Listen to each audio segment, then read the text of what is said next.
به نام خدا عرض سلام دارم خدمت همه دوستان گرامی. استحضار دارید که انسان‌ها محصول تولیدی کارخانه‌های انسانسازی متفاوتی هستند که بعداً با هم در یک پروسه‌ای به نام ازدواج با همدیگه مشارکت می‌کنند و به هم می‌رسند که این تفاوت آدمیان در زمینه‌های گوناگونی میتونه باشه. اولین تفاوت ما تفاوت زمینه‌های ژنتیکی است که یکی از این محصول ژنتیک همین خلق خوی ماست.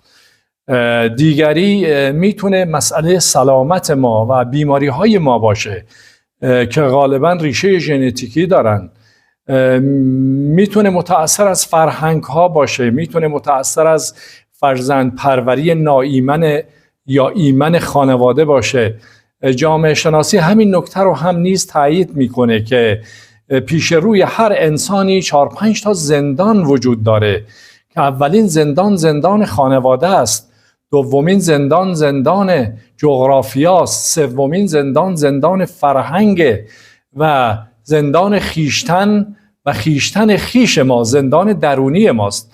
بنابراین ما متأثر از این همه عوامل آدم‌های متفاوتی هستیم. اما جان گاتمن 14 سال روی مسئله رابطه زوجین مطالعات فراوانی انجام دادند. در پایان به این نتیجه رسیدند که در زمینه‌های رابطه و در رابطه زناشویی بین زوجین از 100% عامل تفاوت‌ها 29% مشکلات و تفاوت‌ها قابل حلند و 71% تفاوت‌ها و تعارض‌ها لاینحلند اما قابل مدیریتن.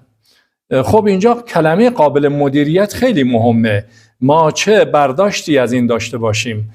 مدیریت در چه جهت‌هایی میتونه باشه که موفق باشه؟ اولین گزینه رو ما بینش شناختیمون رو باید تقویت بکنیم. در زمینه رابطه چند تا کتاب خونده باشیم، چند تا سمینار شرکت کرده باشیم، چند تا کارگاه تخصصی رو شرکت کرده باشیم که ما بتونیم به بینش و دانش شناختیمون برسیم.